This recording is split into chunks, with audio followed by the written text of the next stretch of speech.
Hi guys, so welcome back to my channel. If you're new here, I'm Danielle and I tend to do things like grocery shop videos as well as things like this video, my meals of the week video, and I have decided to mix it up slightly on how I do it this week.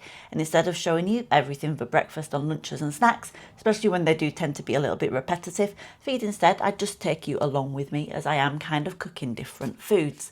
And if you did watch my grocery shop video, then you'll already have seen my food plan for the week. And if not, then at the end of all of those sort of videos, every week I do sort of go through what I do intend to eat for the week with the food that I purchased and why I did or didn't purchase certain other items as well.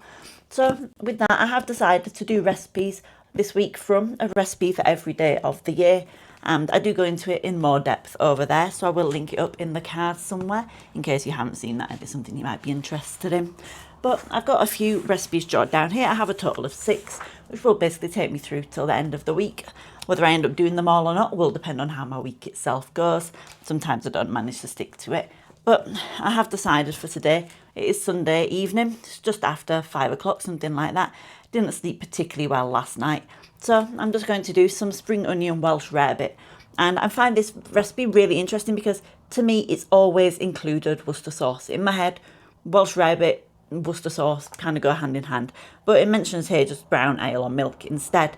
So I will be sticking to the recipe as it says and then making some potential sort of adjustments or something as well.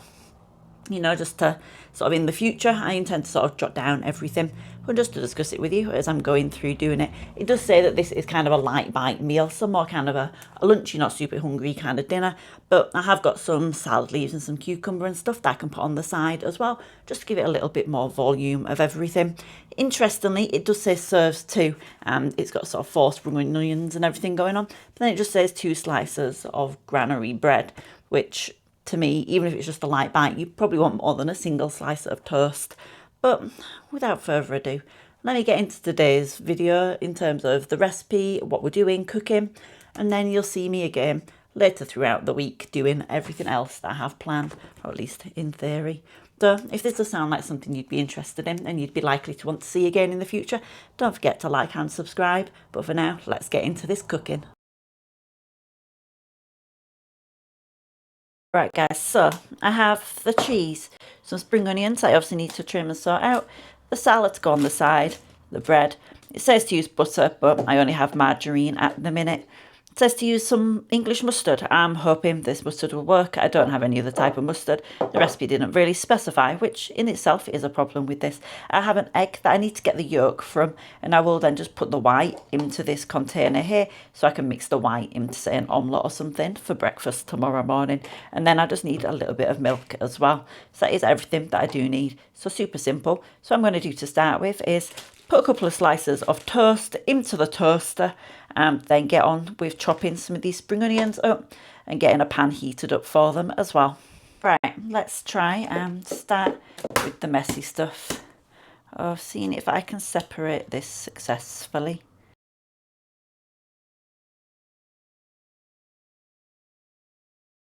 Right, and I will for now leave that just resting onto the actual lid just to make sure it doesn't end up going where I don't want it to.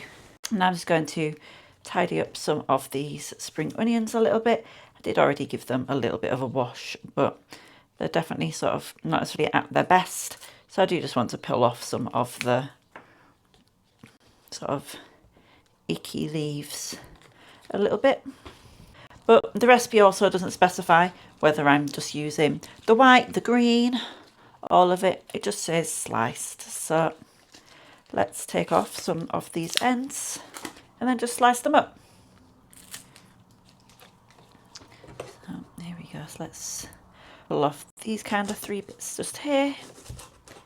There we go. Throw that there. And do this. It does obviously say technically to heat the butter up in the saucepan first, so I will put that margarine in there just before I then go and throw these in here. Do you think that this is smart? It doesn't say finely sliced, so I'm just going to go with it. So I think this is around the right kind of size. If it should be any smaller, then definitely that would fall into the realm of finely sliced, at least in my head anyway. But I have found this recipe book doesn't always include some of the finer details. Like there's a different recipe, which you will find me no doubt complaining about later on at the time.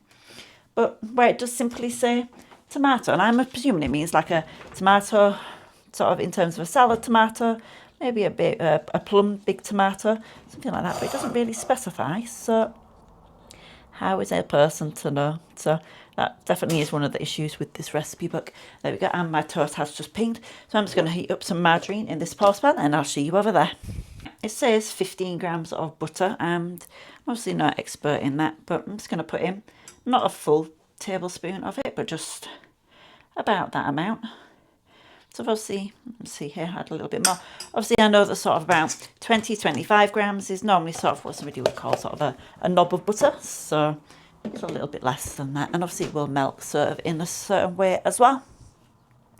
But let's see here. And it is saying about, let's see here, 100 grams, so 4 ounces of grated cheese. So whilst that is heating up, and I'm just getting that ready to go in terms of adding in those spring onions, we'll just give this cheese a bit of a grate as well. So let's see here. What I do need to do, of course, is to actually see how much the remainder of my cheese currently actually weighs. I think I probably need to use around half of this, but let's double check. Okay. There we go. Yes, I do. I need to use exactly half of this cheese, which makes it a lot easier to figure out, really, doesn't it? There we go. Okay. But yeah, I hope you're all having a wonderful day. Obviously, when you see this, it will be basically next weekend, but I hope you've had a sort of a reasonable few days, that you survived, obviously, your work week as well. I always find that I then spent the entire sort of weekend recovering, but I guess that is the way that our current society works. They say that we work to live. Well, I think we work to work. We don't really ever then have enough time or energy left. So, and it's safe to say a lot of people don't have enough money to live at the end of their work week. So I am at least grateful for that, and I hope that there's something in this dreary, bleak social climate that you're able to be thankful for this week. Plus, I am just over here grating this cheese, and I think that that sort of has finished doing now, so I will pause grating that and stop having that boring conversation about the dreary social climate. It's not really a boring conversation, it's more just a depressing conversation, isn't it? That nobody comes to YouTube to talk about because we're all here to escape that sad world. I'm just going to pop all of these spring onions in here. Don't really know why I'm using that knife rather than just my hand. So pop that into there. There we go. And the recipe then says to do that for 2 to 3 minutes until they're softened. Leave to cool, then mix with the cheese and egg yolk. So, and I know some of you are probably very upset that I am using this spoon with them, but it's only a light touch of it. Going to finish grating this cheese quickly as well. They obviously would have definitely had time to have then grated this cheese whilst that was cooling down, but I will probably use that as a chance to get the salad ready instead. There we go. So is that cheese grated? I do also have my grill section of my oven cooking, which if you're in the US, you might know that more as a broiler. So in the UK, we call broiling things, we call it putting it under the grill, which is perhaps a bit of a funny one, but that is what we do all the same. So it is still just going away. Yeah, I do want to know if you've ever had Welsh Rarebit before, if you have ever put Worcester sauce in it, or is it just me that has indeed lost the plot and it's actually a very specific thing that only one sort of person does, and I've always just assumed that one person does it, so everyone does it, which again is always possible. I'm just taking a look to see how much of everything else that I need here. Just to say 1 to 2 tablespoons of that milk. So I should just be able to eyeball that by splodge, just because that is to do until it is into a spreadable mixture. And then for the mustard, it says half a teaspoon, which is obviously just a tiny amount. So I will get on all right with that. Okay. I feel like this is definitely going to take more than 3 to 4 minutes to soften, but we are getting there. So there we go. But what I will do is I will turn that heat off for now, just so it can finish doing its thing. It's still on the heat. The kind of oven I obviously have means it does take a little while to do that. But once that is done and has cooled down a little bit, I will come back and catch up with you again then.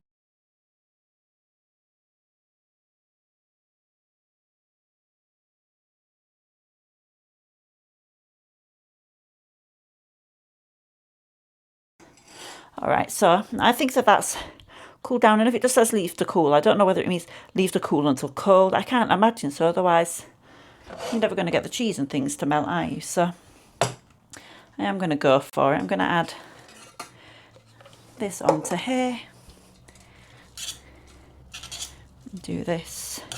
Like I said, the cheese itself is obviously kind of cold, and then I'm going to add in this yolk as well. Does make me a bit nervous adding this in, but obviously it is going into the under the grill for a few minutes, so it isn't sort of like it's just going in like this and not getting cooked or having a chance to melt more. So there we go, and let me use this here. Like I said, it says to use, I'm going to use about that much. Like I said, I'm not too sure what kind of mustard it means, so where this is kind of more whole grain and seeded and everything, so I think I need a little bit more to actually get it so it goes into every single bite. So, and it is looking like that, and it does say to add a little bit of milk until it becomes spreadable, so I don't think I do need to add a huge amount. There we go, that would be about 1 tablespoon.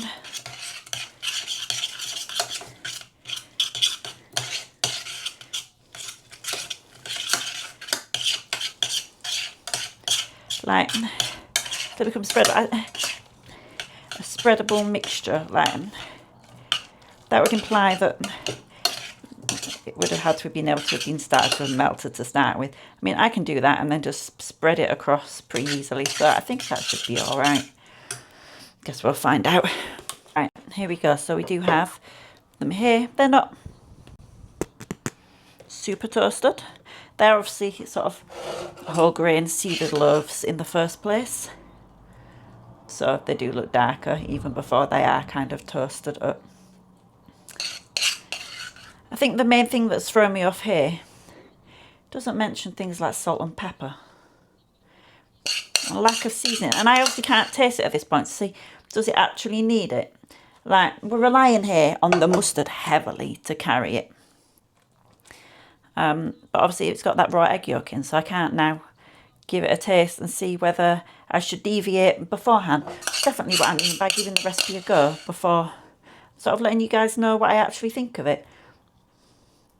Because, you know, I kind of have it as my, I don't know if you've ever taken a look kind of at my channel, at my sort of description page, but I've got it where it says about sort of trying different things so you can figure out what to spend your hard-earned money on. And this is definitely one of those things where I think trying out recipe books is a good way to do that. Not just in terms of recipe books, but recipes in general. Like, if you've ever, you know, there are definitely certain things I've looked at where it's sort of a curry, and I'm like, but is this particular type of curry going to be any good? Am I going to enjoy it? Is it going to be worth purchasing these curry leaves from the speciality store or the super big supermarket that's all the way on the other side of town? To just figure it out. So I have managed to get all of that out of there and onto here. So I'm now just going to pop them into the grill.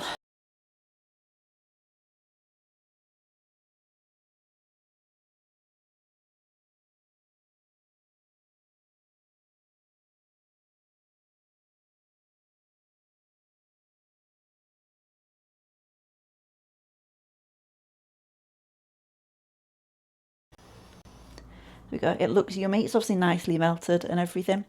So I will give it a quick taste test in just a moment to tell you what I actually think of it. And I will also point out that I did look up the whole situation in terms of, does it normally have butter sauce in? Whilst I obviously had a lot of time to kill, I looked it up, and yes, a traditional one does indeed have Worcester sauce in there. So the fact that this one doesn't is mildly bothersome to me, but perhaps the mustard will carry it. Perhaps the mustard and the spring onion somehow make up for that. And obviously it does like salt and pepper as well, which is still bothersome to me.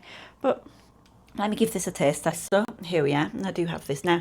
There's somebody sneezing away all the way down the street, which is mildly amusing to me.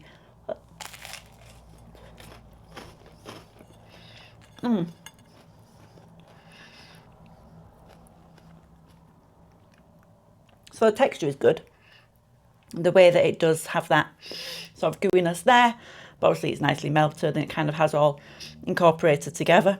I can taste tiny amounts of the mustard, and again that might be because of the mustard that I've used, and obviously that spring onion is coming through quite strongly. I do think though that it could probably do with a good crack of pepper, either beforehand or just now afterwards, just to help liven it up a little bit more. And I do think that Worcester sauce would definitely go a long way as well.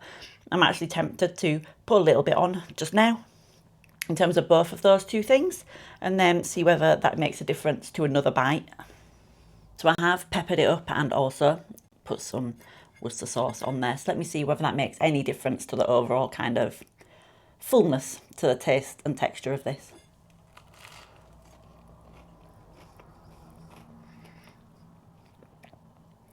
Yeah, that Worcester sauce makes so much of a difference. It would obviously be better if I'd put it into the cheese mixture itself before it got melted up.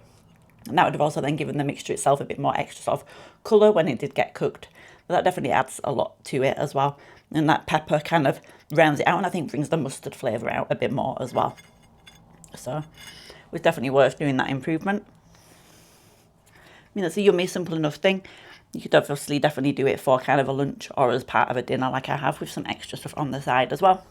But I will say that this 2 slices of it comes in at 640, I think it was 641 calories technically, using the particular bread that I used and everything. But I did do it exactly following kind of the instructions in terms of the ingredients and the quantities.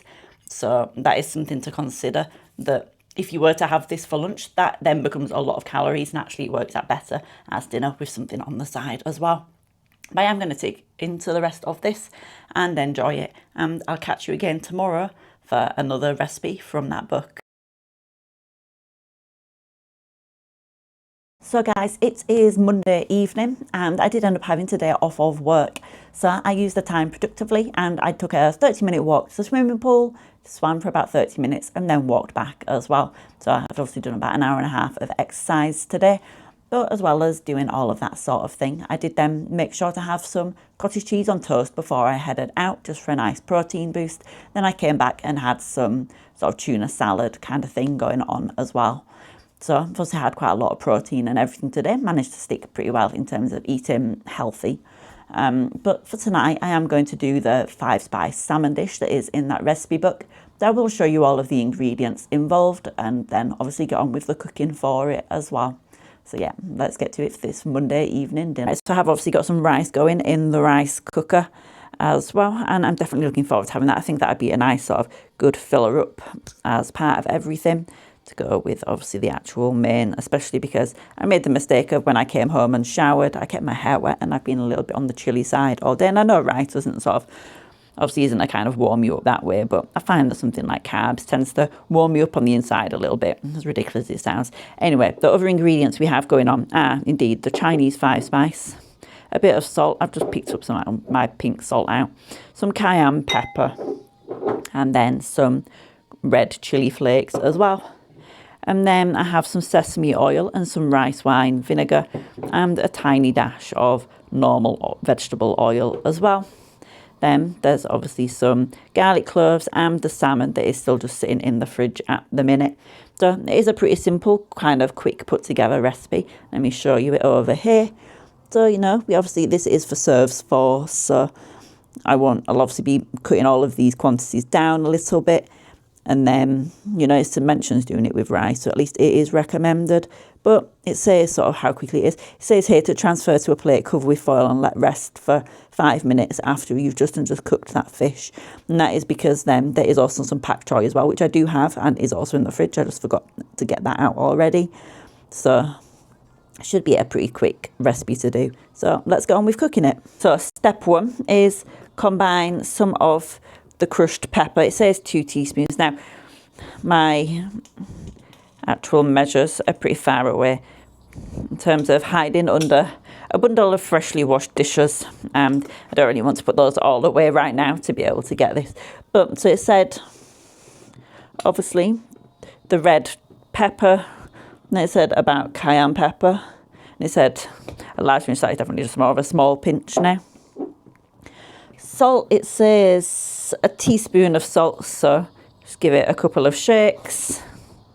And then the Chinese 5 spice, it says, again, 2 teaspoons. So I am going to actually, the thing is I like Chinese 5 spice, so we'll probably add a little bit of an extra in there. But I think that probably, once you measure it out, would be around the correct quantity. Then it's on to step 2, which is brush the salmon with a little of the oil, just with the spice coating. Cook the fish in a preheated pan, which therefore I should preheat this pan as well before I carry on doing the rest of the steps. For 4 minutes, then turn and cook for a further 2 to 3 minutes until the fish is just cooked through. Transfer to a plate and cover with foil. So now I'm just going to take the salmon out. And on reflection, before I do this, I'm actually going to add in enough to coat both of these, because I can either just cook them and eat one, or eat both of them, but that's definitely a me kind of thing to be doing. So, especially where I am kind of on the mildly more hungry side. There we go, sorry, oh, there we go. And that's why I always scoop it into a lid or something first. Otherwise I would have ended up having an entire pot of chili going on in there. So I did end up getting the deluxe salmon from Lidl. Sometimes I will just get the cheaper looking one, but this salmon looked a lot nicer than the other salmons. I don't know whether anybody else finds out, but sometimes you can look at a piece of salmon or a piece of fish and it just looks a little bit bleh. Now it says obviously to brush it with a little oil, but I'm curious, do you reckon I'm doing it on both sides, on one side?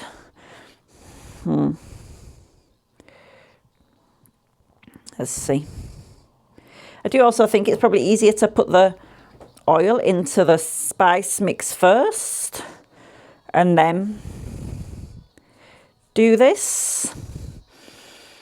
But I am not going to question it. As I've said yesterday, I will kind of just go along with the recipe and do what the recipe book says, because, you know, yes, recipe books are here to offer us inspiration, but there are definitely plenty of people that need to follow recipes, and if we have to deviate from them, whilst I can manage that, it's not something everyone can manage, and that's definitely a problem. Right, I have my preheated pan, so I'm going to pop these into there. Hopefully there will be a nice little small sizzle, but nothing too extreme. There we go. Right. Also going to open my window slightly and give this pan a tiny little bit of a spray, because I'm not too convinced that won't stick as it is. Okay, so I've done that. And then it's obviously about putting the pak choy.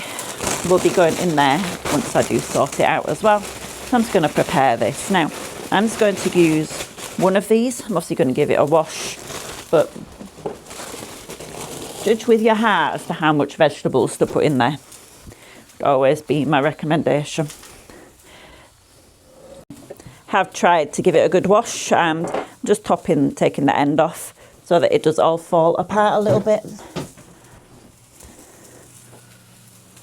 And seeing if there are any more bits of dirt that I missed anywhere. Not, that does seem all good. So I'm just going to pop this back here and give this garlic a chop up as well. No, it says to do it sliced. That's even better. And probably therefore I didn't need to crush it down, but So I'm just going to flip this salmon over. This is the side I'm most concerned about because this is the side that does have the spices and everything on, but hopefully we can do it without kind of burning it away.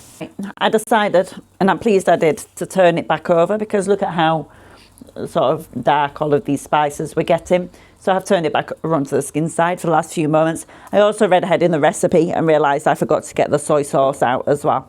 So I'm pleased I've done that. My rice cooker's switched over to being on the warm setting. So that is doing there.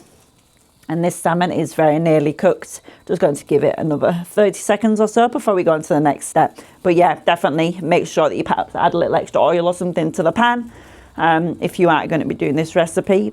Or make sure that you sort of perhaps add it because, like I say, I obviously did the oil on this side with those spices and it's clearly not gone very well.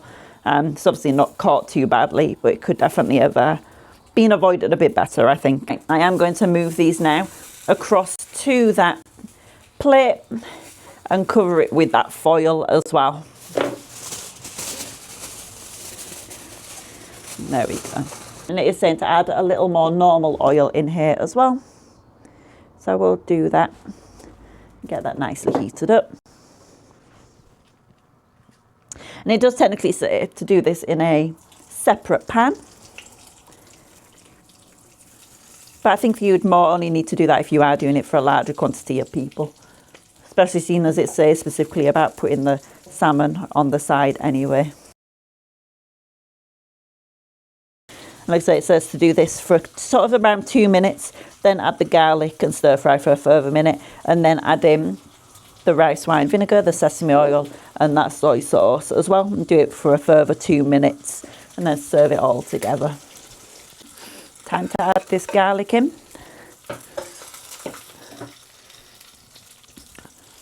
Let's see, move this here. Try to give it a bit of a nice move around. Gosh. And it spit at me. Right. Based on that, I'm going to go ahead and add all these items in now.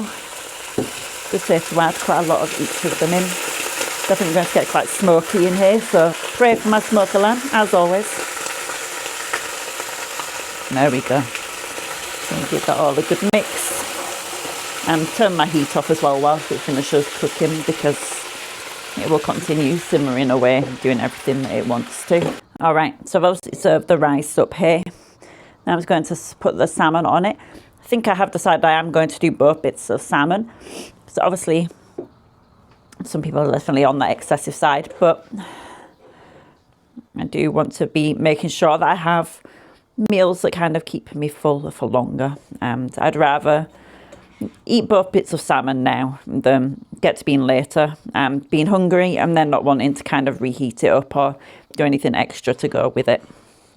So then I am just taking the rest of all of that liquid. I'm just pouring it over here as well. Just give that rice a little bit of extra help along. A little bit more flavour as well. But that is everything served up. Obviously it doesn't necessarily look super fantastic as it is. But I've got the salmon cooked to being just how I like it.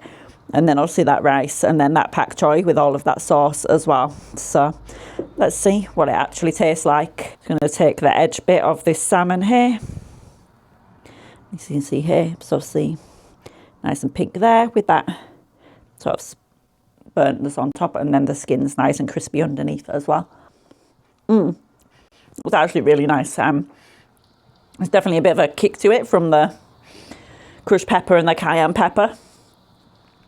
But it is definitely indeed mainly a 5-spice kind of profile. Then let me check a little bit of this pak choy as well. And those flavours all really work well together as they obviously normally do. But it does make it kind of a nice coating across the pak choy, because obviously the pak choy itself is normally kind of as it's been kind of quite a buttery vegetable. So that's good. And then obviously rice cooker rice is rice cooker rice. There's not really a lot I need to say about that. But yeah, that was delicious. And I'm going to enjoy eating this. And I'll catch you again tomorrow for whatever I end up making then on that list of things that we've got going on. Right guys, happy Tuesday. Yep, it is still only Tuesday somehow. had so many meetings today. I actually have probably about the same amount of meetings tomorrow as well, which is both a blessing and a curse for me. But it is now around 6:15, and I am just going to get on with doing another one of those recipes. And I'm just going to this time do the onion and mushroom quesadillas, just because it doesn't involve taking anything out of the freezer. And there is another recipe as well that I could have done, but I decided to do the quesadillas just because the wraps are starting to probably get closer to the end of their life. So I will just go through all of the ingredients that I have already got out and prepared behind me, and then as usual we can go through making the recipe together, and hopefully it'll turn out to be tasty. Right, so we have 4 wraps because I'm going to make up 2 of the quesadillas, and each one needs 2 wraps, but I do want to have quite a lot. I'm pretty hungry today. I have only had some cottage cheese on some toast for breakfast, and then I had some blueberries mixed into some Greek yogurt. Then I also had some easy peelers as a snack as well. So that is all I've eaten today. So obviously it's my own fault now that I am hungry. There's a tiny amount of sugar in this recipe to help caramelize a red onion. There's mushrooms. Obviously it's an onion and mushroom quesadilla, so you'd kind of expect it to be. It does specify baby butter mushrooms sliced up, so I will be slicing those up. Then it says about salt, pepper, a bit of olive oil. My olive oil is not, it's kind of got a bit crystally from how cold it did get. And then I have the grater here for some cheese. I'm not sure whether I have enough cheese in this one open, so I've got the other one underneath ready to go as well. But that is it in terms of ingredients, because let me show you it over here. It's a nice simple kind of recipe. So you just everything here, and obviously it involves serving 4, so I will be kind of probably having these quantities as well, but a nice and simple looking thing.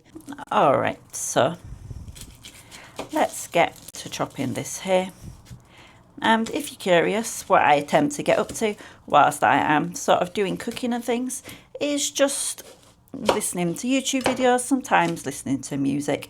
I do find that for me that's quite a good way to decompress after a day of work, especially with the work that I do.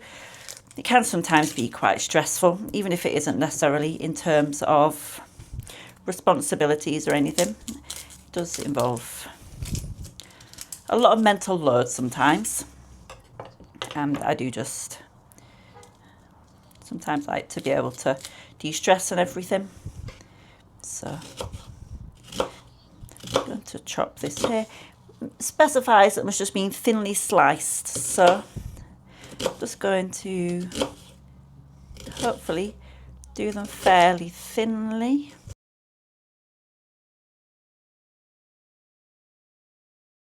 I'm going to start to heat this pan up with some of this olive oil, and it just say to put in, it says 2 tablespoons, but obviously we don't need quite that amount.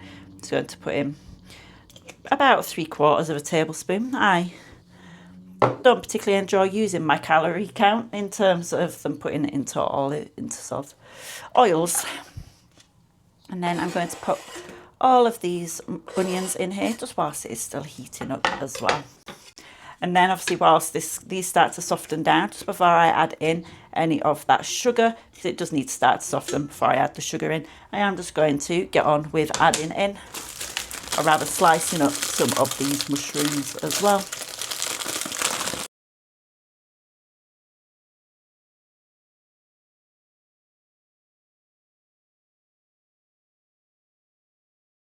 Alright, and they have now got nicely heated up.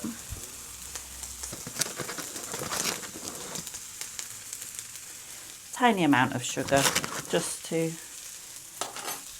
well, help them to caramelise, I suppose. Let's see how we get on there. And then it just says to obviously do it for another few minutes as well.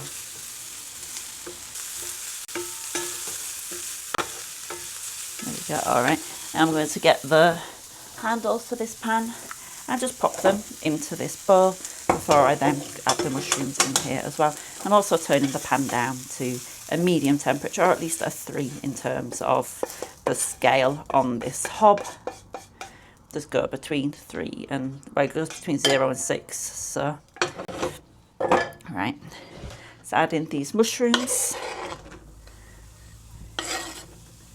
So that definitely obviously helps to reduce that oil content in terms of what I was mentioning about the calories with it as well. Yeah, so I'm going to add in some of this dried parsley into that pan, not the pan, into the bowl. Also going to use this chance now to season it all with that salt and pepper. It does say to do it to taste.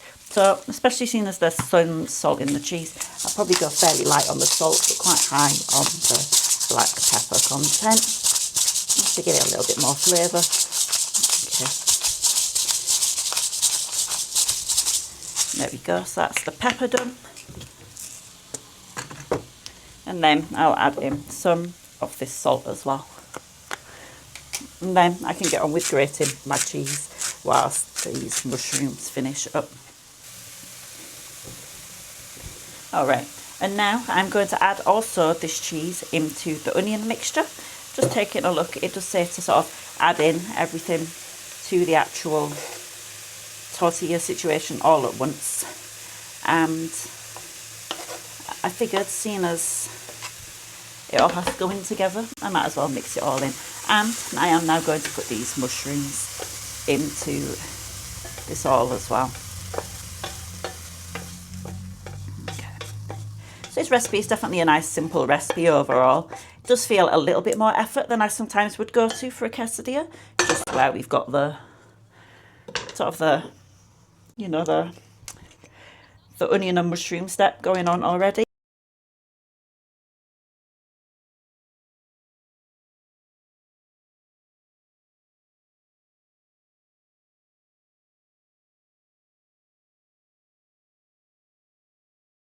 Obviously it says to add the mixture, to scatter it all across, and then to cover it with another quesadilla as well. Alright, there we go. So now I will add on, just move everything closer, and add on this other wrap. And then I just need to wait for it to melt, for that side to get brown, and then to attempt to flip it over. I will say that over the next couple of weeks you might see a little bit more changes in terms of the way that I'm filming or what I'm filming. The start of the start of March, my partner and his brother are coming to stay.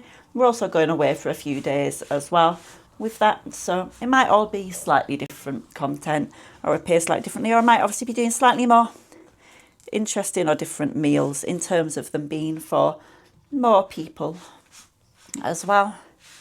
Will be kind of interesting, different to be cooking for that many people again.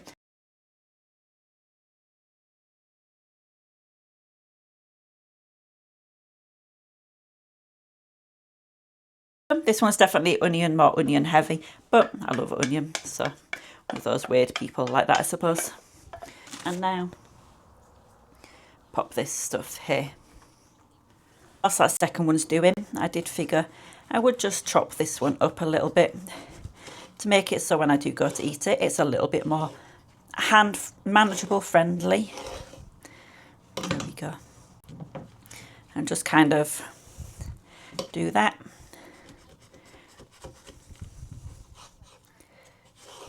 There we go. And then obviously I have my plate back here. And just stack them up like that. And I think I might end up possibly putting a little bit of sauce with them. Do I have some barbecue sauce left? I'm always trying to get rid of this barbecue sauce. And this seems like an ample chance to do that. So let's give that a good shake up. And then I'll add a little bit on there. Okay, do you know what? I'm going to do this a sensible way. Let me tell you my thoughts on this whilst I am doing it. I could have possibly made them this one a bit more brown, a bit more crispy. I'm going to do that with the second one, but the flavour itself will still be the same. Yeah, I mean, that's obviously a pretty standard combination in terms of it being the onion, the mushroom, the cheese. There are obviously a few other kind of tiny bits of that sort of parsley and everything coming through as well. It's definitely nothing groundbreaking. Definitely think that the barbecue sauce will probably aid it a little bit as well, just to give it that extra little bit of depth in terms of flavour. So there we go. Let me just dunk that bit there. But it's tasty. It's yummy enough. I do like the way of doing one wrap on top of another wrap. Traditionally, I would normally have done it in terms of filling half of the wrap and then just folding it over, which obviously works as well. There isn't anything wrong with that idea. But let me do this and see whether this improves it or whether I've made it worse. Yeah, no, it definitely goes really well. Makes me think a lot more kind of perhaps what you might have with a, this might sound a bit silly, but if you're having, say, a hot dog with the mushroom and the onions and everything going on, kind of, then obviously that barbecue kind of flavour helps to add to that a little bit as well. All right, so this one is more crispy. And like I said, there's obviously a lot more onions in this one, so they're coming kind of out at the same time.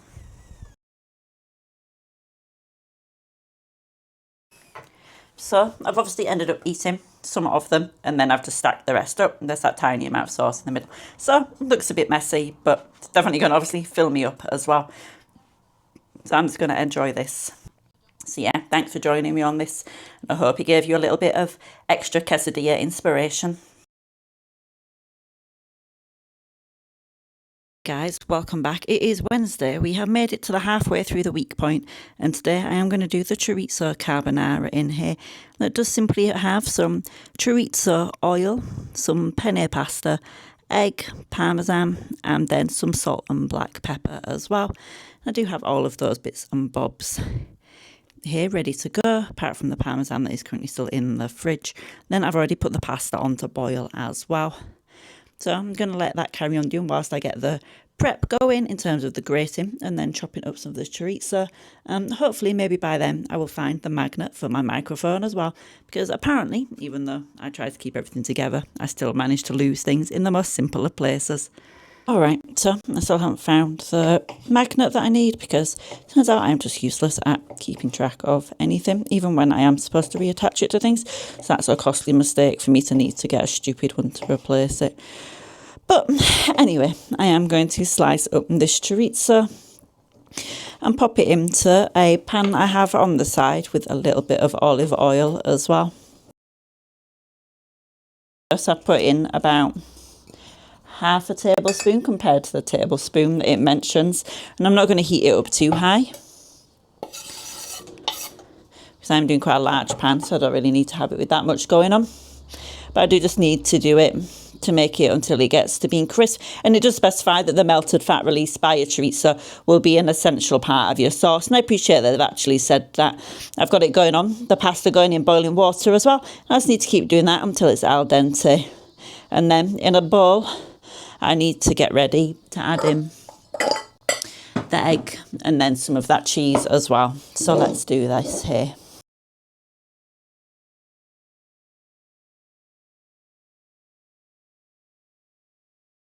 A generous grinding of pepper. See here.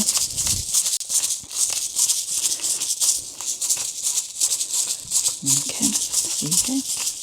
Probably do a little bit more again. Obviously, there's a generous grinding. I think this is pretty much a to taste situation again. So there we go. Okay, so I'm just taking a look through the rest of the recipe here. So just before the pasta is ready, increase the heat under the frying pan so that the oil and melted chorizo fat start to sizzle. Drain the pasta thoroughly, return to the pan and immediately stir in this mixture, and then the chorizo as well, and keep stirring vigorously. Now, I always tend to do this in the bowl off the heat, because otherwise this is still going to remain hot. The pasta and everything, the pan, that's what I'm looking for, that it's getting cooked in, will still remain hot anyway, and it'll normally be too hot. But we'll see how I feel about it when I do actually come to draining this off as well. Right, so my pasta is al dente, and it just does say to drain it out. It doesn't say anything about reserving any of the pasta water, so we'll just drain it away instead.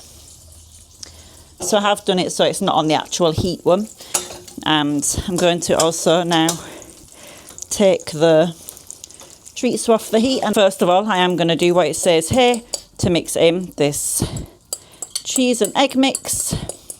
Now you also have to try to do this quite quickly. It's a bit that I struggle with when you're doing it into a small thing. It'll be much easier, in my opinion, to do as I normally do when I'm making a carbonara and put the pasta into that bowl instead.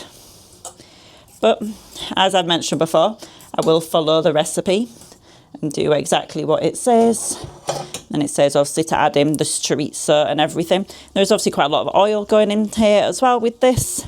Like I say, it does say that that will help with the actual sauce, which is fine. If that's what it says, that's what we'll do. Give that all another good mix up. Right, here we go. So let me just get this all put into here. See, a super simple stir out, if nothing else. And obviously some of this liquid is from a mixture of the chorizo and then that cheese melting away as well. But it's from an incredibly fresh egg, so it's not normally a problem to do. But I can tell from the amount of liquid kind of that's going on in the bottom of the pan that it is just from that chorizo more than anything else. And so let me grate some of this on top as well. Oh, try not to grate my finger in the process. So we go. So let me give this a taste. It's obviously pretty basic. Doesn't obviously mention things. What does it mention? To bring anything in with it? Yes, it doesn't actually mention what kind of things you could serve it with. But I'd have probably, not traditional, but I might have added some vegetables in here. Or at least I'd have advised a side salad or something for it. But let me try this. Okay, I mean, it tastes like a carbonara. Obviously, the chorizo has that bit of a spicy kick to it because I went for the spicy one rather than the mild one. And that helps to give it a bit more something and kind of counteract the creaminess of the cheese and then obviously the egg itself. But it's yummy enough. It's pretty simple. I'd normally do a carbonara with something like spaghetti. So doing it with penne is obviously pretty interesting. But it does mean that it kind of coats up on the sort of inside of everything as well. But yeah, that is tasty enough and I'll quite happily eat the rest of it and try and enjoy the rest of my evening whilst also trying to find where that little magnet's gone off to. But yeah, thank you for joining me in making this super simple one and I'll catch you again Thursday evening. Guys, I realised a great flaw in my plan. Didn't have enough wraps to be able to do the breakfast wrap that I'm going to do. So instead, I'm going to do some chorizo, mushroom, a bit of grana padano, kind of an omelette situation for dinner. And I did take some chicken out to be able to do the chicken recipe, but it is still pretty heavily sort of frozen. So I'm going to end up doing that tomorrow instead, probably. Might do it for lunch, since I do have tomorrow off of work. But yeah, I'm just going to do this. So I'm not going to show you how to make an omelette because it is pretty simple. If you don't know how to do it, then there are definitely far better content creators out there that can show you how to make an omelette than myself, especially because whenever I go to make an omelette, I normally end up splitting it in half anyway because I don't have the right sort of utensils to flip it over in the pan. So yeah, I'm just going to have this and I'll catch up with you for that chicken recipe tomorrow at some point. And by then, that will be the end of this week's video. And I'll catch up with you on what I thought of that recipe book so far, the quality of the recipes, the instructions, how they turned out taste-wise and everything as well.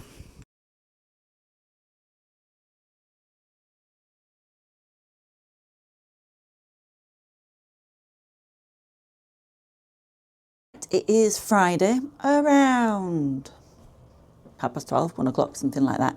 I obviously mentioned last night that I was maybe going to do the lemon chili chicken for lunch today. Reread the recipe and it's a good job that I decided to do it now because it says to try to marinate it for at least 2 hours. So I'm going to get on with prepping that now so that then I can obviously just throw it together later on for kind of a late lunch, early dinner. Probably have it around sort of 3:30, something like that, 3:30, 4 o'clock. I'm just struggling to kind of figure it out a little bit. I think I might keep the chicken breast either whole or just slice it into 2 pieces because it says that it's a 1.75 kilogram chicken cut into 8 pieces. Obviously this is for serves 4, so I think doing it that way would probably be better. So it's more kind of like that. And then it says obviously turn the chicken pieces so they are skin side up. Obviously my chicken breasts don't have skin side up. But even then, the way that this recipe is phrased, if I was doing it for serve, so if I had a full chicken, cut into 8 pieces isn't very specific. Does it mean 2 legs, 2 thighs, 2 breasts, sort of the wings, the random bits? Is that how it means 8 pieces? Does it Like how is it doing it? How does it mean? It doesn't say anywhere in the recipe. It just says cut into 8 pieces, which could mean practically anything. So in some ways I'm pleased I'm doing it with just chicken breast, because otherwise I would get pretty frustrated. But I'm going to get all of these ingredients out, put them together, and then obviously put it into the fridge for a while. Okay, so I have actually taken a look a bit more at that recipe, a few other things, and I've decided I'm not going to do it. There are too many flaws in the recipe, and it will annoy me immensely in terms of getting it to be kind of how it should be, to how it's sort of implying that it should be.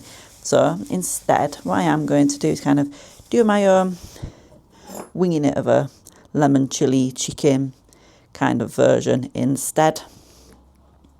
Just go for it. And this is one of the things about doing recipe books, taking a look at all of them and seeing what we think, is that sometimes recipes don't work for us, whether that's because of the ingredients or the method that they involve, the descriptions, the whatever it might be.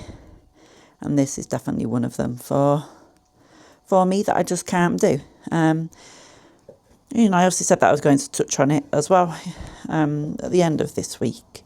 But this recipe book as a whole has managed to irritate me in different ways. It has great concepts, has some really wonderful sounding dishes, but some of them are definitely lacking in flavour, in seasoning, in instructions, a whole variety of issues. And I don't particularly think that they're unavoidable issues. I think that they're things that somebody could have very easily phrased differently, put together. Try not to choke on pepper. They could have put together in a way that made it more understandable. The thing I was just going on about, where it said about just here's a way of this chicken cut into 8 pieces.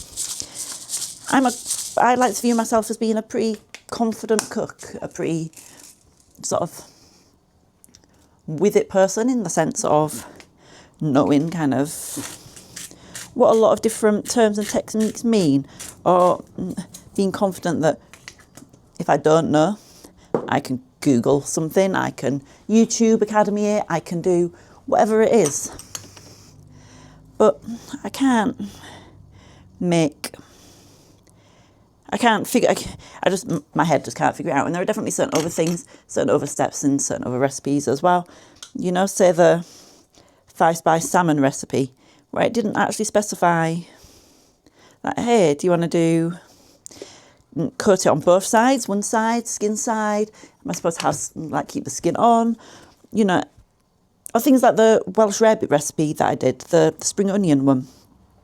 That was going to probably annoy me a lot more, because obviously you might remember from earlier in the video, I did kind of pause and say, isn't this supposed to have Worcester sauce in it? And then obviously looked it up, and yes, it is. But for some reason, this person's calling this particular recipe Welsh Rarebit. And okay, don't get me wrong, it's similar to Welsh Rarebit, but if it doesn't have what most people would view as a pretty common classic ingredient in there, or at least in the modern version, then it's not really right. And like I said, that's just, so I am torn. I obviously want to keep kind of trying to work my way through this book at different points in time, but at the end of the day, is it worth me doing that? Because none of these recipes that I've had in here have been fantastic so far. They've all had flaws. They've all needed things to be added to them. They need so many tweaks that, and they're not groundbreaking. They're not, if I make this tweak, this is going to be a really delicious meal, because, do you know what? No, they'll still be, sadly, overall, probably fairly mid, fairly average, fairly kind of just, well, that was dinner. And that's not really how I want to be feeling about food. I enjoy food, I enjoy eating it, I enjoy cooking it, and I enjoy the taste reward from cooking a really good dish. And that's just not been happening with this sort of the recipes and everything this week, and it makes me sad, because it looks like a beautiful book. It looks like it's a fantastic concept. although the concept itself obviously isn't really necessarily very well executed, where they have sort of 3 recipes that are desserts for each day back to back. And don't get me wrong, it's good to do dessert. It's good to do a dessert for your family sometimes, but if your main focus is the dessert for 3 nights in a row or 3 days in a row, then you're having to use so much mental energy and effort still to figure out what you should actually cook then for the meals themselves. And they become then a bit haphazard and a bit gloomy. So, yeah, I don't know. You know, I obviously said that, I might go back and do some of those desserts and things at some point. But do I want to? Because none of the savoury dishes, the dishes I know how to execute really well, have inspired confidence in me. And that's definitely a problem. But there we go. So I might end up putting it to the side and then at some point taking it to the charity shop or seeing if anybody else wants it to give it a go. You know, I might see if my mum has so where my mum works and where my mum lives, they're sort of in both of those locations. They'll have little different things going on, you know. I might ask mum if she wants to put it into the raffle. That might be a nice thing to do. Be one way to get it out of my garbage, I suppose. And don't get me wrong, it is really, I'm sure for somebody out there, this is the perfect book. You know, clearly the person that wrote the book thought, this is great, this is what people need. Maybe this is the exact vision that they had, or maybe it wasn't, and this just ended up being the vision that the only way that they could make it work, because they were struggling after they'd come up with the concept. I'm not too sure. You know, I obviously want to give them the benefit of the doubt that it was that something went wrong, or perhaps the publishers or the editors were like, add this, change this around, do this, and ended up sort of stopping it from being the way that they wanted it to be. You know, that's the optimist in me. The pessimist in me says this is how they wanted it to be, and I don't know whether, I mean this in the nicest way possible, but if I lived in their house and they kept giving me all of the meals that I've cooked over the last few days, I would be so unsatisfied. You know, the chorizo carbonara I did yesterday was, not yesterday, wasn't it? It was the day before, but it was a letdown. It was such a letdown. The only reason that had basically any flavour or any kind of notes to it was because I picked up the spicy chorizo rather than the sort of the mild one.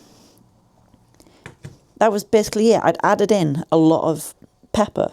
I'd added in sort of everything there, and there was nothing else to add to it. There wasn't any, make it more exciting, do this, do that. It was just, it kind of felt like something that honestly I would have made as a student when I'd seen some discounted chorizo and I had pasta and it was near the end of my sort of student finance month or budget, and I was starting to run out of food options I could do, and it felt like that. And you know, not every meal is supposed to be the best meal you've ever eaten every single day. Nothing is supposed to be constantly battling. Sometimes you do just want simple things, but simple things can have flavour. Simple things can have depth, have varied tastes and textures going on, and still be cheap and quick and friendly to people of a whole variety of skill level in the kitchen. And that was just blur. It was dull. I sat down afterwards and I was like, wow, I took this time and effort to do all these extra steps with the mushrooms and the onions, and it wasn't worth it. It made a dish that is normally, you know, an enjoyable dish for me just feel like I'd chawed my way through it to have a really mediocre result at the end, and that's a problem. No, I would always say that, yes, there will be recipes in recipe books, even the best recipe book in the world, that don't go right. And that's sometimes user error. That's sometimes that they might mention an ingredient, but in your country or your place where you happen to live, sort of locally, it's hard to source that, or it has a slightly different flavour profile, or the alternatives they've suggested are great, but they're not actually perfect matches, and they can throw flavour balance off. You know, there are a whole variety of things. You will always find books like that where that can happen, recipes where that happens. And if I encounter one single bad recipe in a book, I won't be like, oh no, this entire book is terrible, because I will always give it that benefit of the doubt. Which is why for this week I've been doing all these different recipes, you know, a variety of them across a number of days, not just the one. And they obviously haven't none of them have been right. None of them have been a delight. None of them have done what they, in my opinion, what they're supposed to do, of bringing that joy in cooking, that moment of happiness in the eating afterwards. They've all just, yeah, I think you get my point. So like I said, I probably won't be using that book again. You probably won't see it around. I just need to figure out how to get rid of it. But enough with that. As my part of my winging it dinner, or lunch, I suppose, I'm just going to finish off with this chilli in here. So I've obviously put some garlic in there, then lemon juice. I did just use some of the squeezy lemon juice rather than a fresh lemon juice, sort of a fresh lemon, just because it's easier and involves one less step for the day. And obviously I've put the dried chili flakes already in there, so this is going to make it pretty intense. And then the salt, the pepper in there as well. So, do this all here. Then I also have a little bit of basil to put in as well. And then I just need to figure out, I want to cook it, I might end up putting it into the oven. Which I think I will do. I think I'll put it into the oven, and then I'll be able to, oh, and obviously put the honey in there as well. But then, yeah, put it into the oven and do some rice. And then I think I still have some broccoli as well, so I can then throw the rice, sort of the broccoli. Do I do the broccoli with the chicken or with the rice? I'll do it with the rice. That will work perfectly instead. Okay. This in there. Take a look at the state of this basil. Yeah, definitely need to use this today. So what I will do is I will actually keep the leaves to add into the rice, because I can chop them down and put them in there. And then I'm just going to put the majority of the stalk bits. There are probably still some stalk bits up with the leaves as well, but pop all of these in with the chicken and get the oven heated up as well. So there we go. All right, see, so that's looking super simple.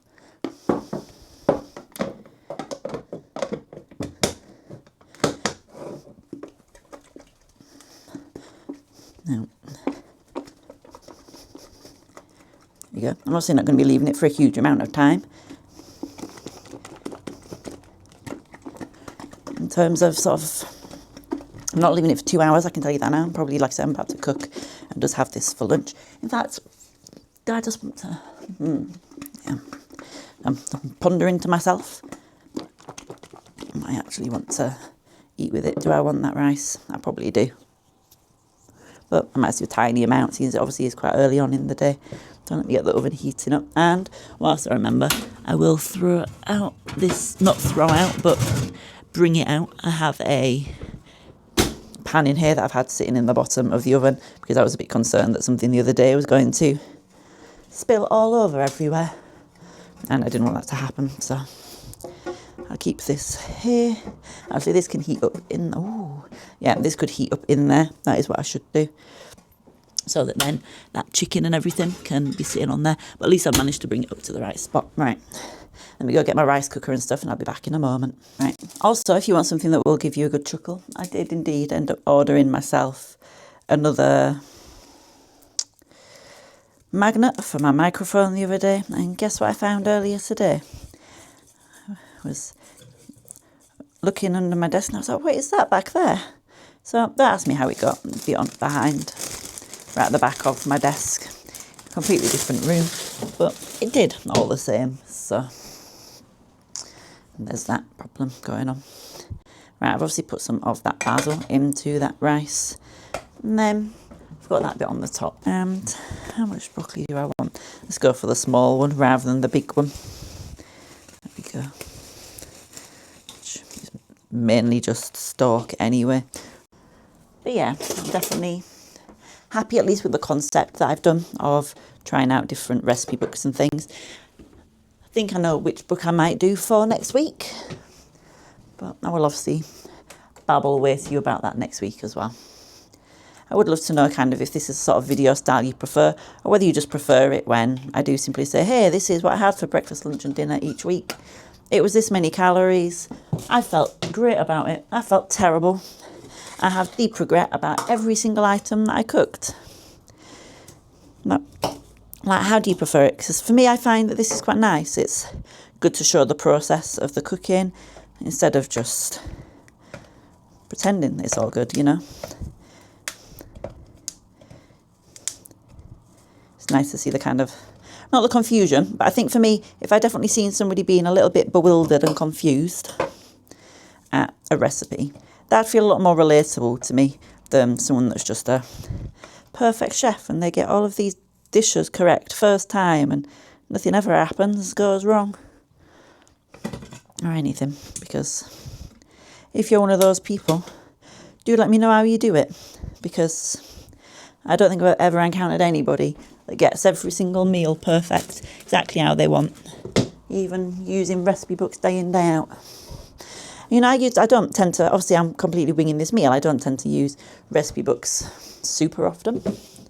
You know, I don't really feel like I need to most of the time, but I think it's good to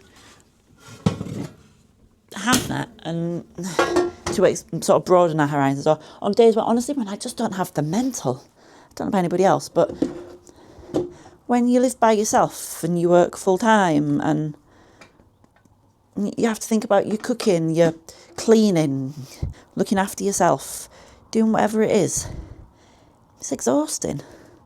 It's absolutely exhausting.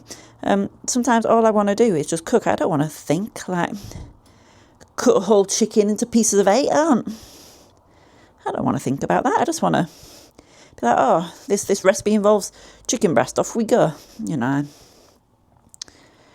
But there are times then when I do want to experiment and be a bit more fancy, or be like, oh, I never thought about this 2 combination of ingredients going together. It really aids me quite well. So I guess I'm just trying to broaden my culinary horizons a little bit. Figure out what does work for me, what doesn't work for me, what should work, what shouldn't work, and just go from there. I'm going to pop this chicken into the oven, then I'll catch up with you once everything's cooked and I'm about to serve it up. All right, everything is all cooked up. I do need to find a way to be able to make the broccoli get mildly less cooked in the sort of the rice cooker steamer basket thing. But it's mainly ends up changing colour more than it going completely softened to mush. Right, I also have this rice in here as well. Try and get that, and that's obviously got those bits of basil and everything going on the top. It does mean it has this lovely like aroma around the entire kitchen as well, of that kind of basil getting done. It's always nice. So, it's the kind of things I enjoy. Going back to the recipe book, I didn't necessarily find that a lot of things particularly had a lot of smell to them, which is, you know, a problem in itself. I'm just going to give that all a little bit of salt, and then I'll add some pepper in here as well. I'll try not to choke on the pepper this time. And I did check the chicken in the sense of I cut a piece in half to make sure that it was cooked all the way through. And it definitely is. So I have already taken it out of the oven over here now. Do I brave trying to do it with my fingers? Yeah, I'm going to do it. So there we go. It's obviously the bit that I cut up. And then we have the other bit just over here as well.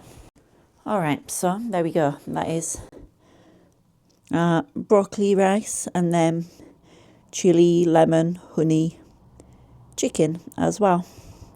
So yeah, obviously, like I said to you, it is lunchtime. It's probably nearer to 1:30 now, but I am just going to eat this as my main meal of the day and then have a relaxing evening or afternoon. When I say relaxing, I actually mean editing, doing some cleaning, tidying, obviously planning my meals of the week for next week. So not really relaxing at all, but yeah, I'm just gonna tuck into this and enjoy. And thank you so much for watching, and I'll catch you all again very, very soon for another video. Bye guys.